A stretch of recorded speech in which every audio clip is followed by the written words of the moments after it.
Hello everyone.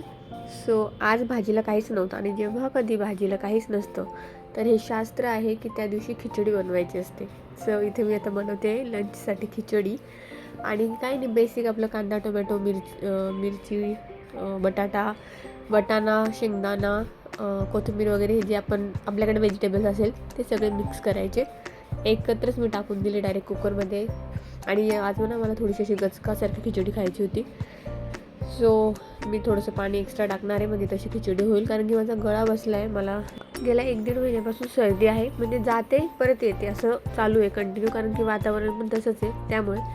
So मला असं गरम गरम काही खायचं होतं तर मग मस्तपैकी खिचडी टाकली मी. खिचडी प्रत्येक ठिकाणी वेगवेगळ्या पद्धतीने बनते. आमच्या इथे मसाला खिचडी बनते आणि आमची ही खानदेशी खिचडी आहे. सो काही नाही, बेसिक मसाले आपले घरातले वापरून मी ते खिचडी बनवते. आणि हे जे डबे दिसत आहेत हे मी मोबाईलचं स्टँड म्हणून यूज करत होते आत्तापर्यंत. सो ज्यावेळेस फोकस देऊन करायचं असतं त्यावेळेस मग कसं तरी ॲडजस्ट करते मी फोन. आणि इथे मी मसाले चांगले परतू दिले. त्यानंतर तांदूळ डाळ वगैरे धुवून टाकली आणि आता त्यांना पण चांगलं परतू देईल. आज आहे अंगारकी चतुर्थी, तर तशी मी उपवास वगैरे जास्त करत नाही. मी मानते सगळं, पूजा वगैरे सगळं करते, पण उपवास करणं माझी बॉडी बघता तुम्हालाही समजत असेल मला झेपत नाही, त्यामुळे मी उपवास करत नाही. तर एकीकडे मी किचन पण क्लीन करून घेतलं. आणि संध्याकाळचा अजून काही प्लॅन ठरला नाही आहे, पण अचानक आम्ही कुठे जायला निघणार आहे काय ते मी तुम्हाला पुढे सांगतेच.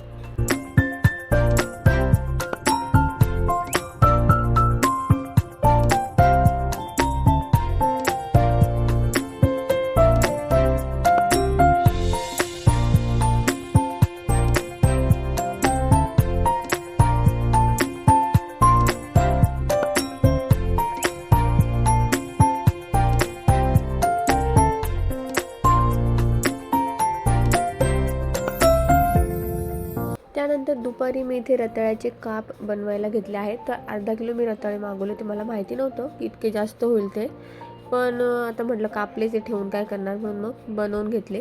सो हे रताळ्याचे काप बनवले. आणि त्यानंतर संध्याकाळी अचानक आम्ही डीमार्टला जायला निघालो. तर ना खूप दिवसापासून मला एखादी वस्तू घ्यायची होती, छोटीशी काही तर ठरवत होती, पण मग ती ना ठरत नव्हती काय घ्यायची. ती काय घेतली ती मी पुढे सांगतेच, पण इथे मी डीमार्टमधून शॉपिंग काय केली ते दाखवते.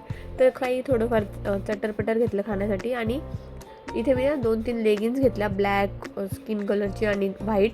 त्यानंतर माझ्या मुलीसाठी 1-2 पॅन्ट वगैरे घेतल्या. आणि बऱ्यापैकी ना धृती ब्रँडचे कपडे जे डीमार्टमध्ये मिळतात ना ते खूप छान क्वालिटीचे असतात आणि रिजनेबल पण असतात. सो यावेळेस मी जे काही घेतले ना ते सगळे माझे धृती ब्रँडचेच आहेत. तर माझ्या मुलीसाठी 1-2 टी-शर्ट वगैरे घेतले. त्यानंतर मी हा एक टॉप घेतला आहे. सध्या मी टॉपची साईज थोडी जास्त घेतली आहे, एल साईज घेतला आहे. तसं मला एस लागतं, एस किंवा एस पण लागतं काही वेळेला. तर हा एक टॉप घेतला, त्याच्यावरती पॅन्ट मॅच होईल. हा टॉप मला खूप आवडला आणि माझ्या मुलीला पण खूप आवडला. त्याच्यावर व्हाईट होईल म्हणून व्हाईट घेतली कॉटनमध्ये. आणि हा एक मस्त ना 1 पीस सारखा आहे. सो पर्पल कलरमध्ये आहे आणि हा जॉर्जेटचा कपडा आहे वरतून आणि आतमध्ये त्याचं अस्तर पण खूप छान आहे.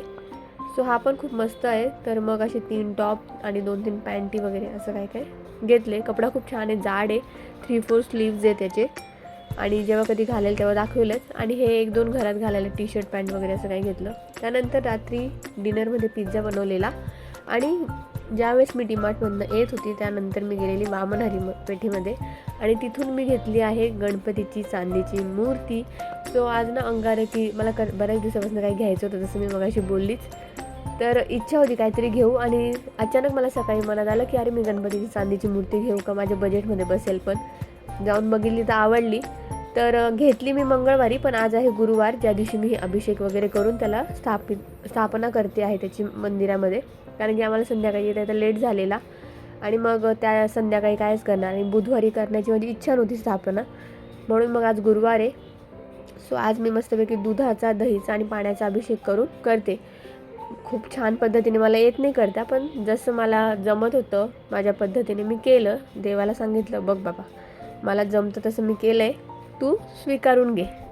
आणि दुर्वा फुलं वगैरे नंतर खाली जाऊन आणले आणि त्यानंतर मी ते वाहिले, ते काही दाखवलं नाही आता. त्यानंतर दिवाबत्ती वगैरे करून छान अशी स्थापना केली आहे माझ्या पद्धतीने.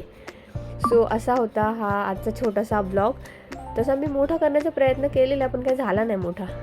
त्यानंतर आज माझ्या मुलीला स्कूलला सुट्टी आहे, त्यांच्या स्कूलमध्ये काही इलेक्शनचं वगैरे काम आहे त्यामुळे. मग त्यानंतर ती इथे दिवसभर घर मांडून बसली होती. तर असा होता आमचा आजचा हा छोटासा ब्लॉग. मोठा करण्याचा प्रयत्न केलेला पण काही झाला नाही. कसा वाटला हे कमेंट करून नक्की सांगा. आवडला असेल तर प्लीज लाईक, कमेंट आणि शेअर करायला विसरू नका. नवीन असेल चॅनलवर सबस्क्राईब करा. बाय.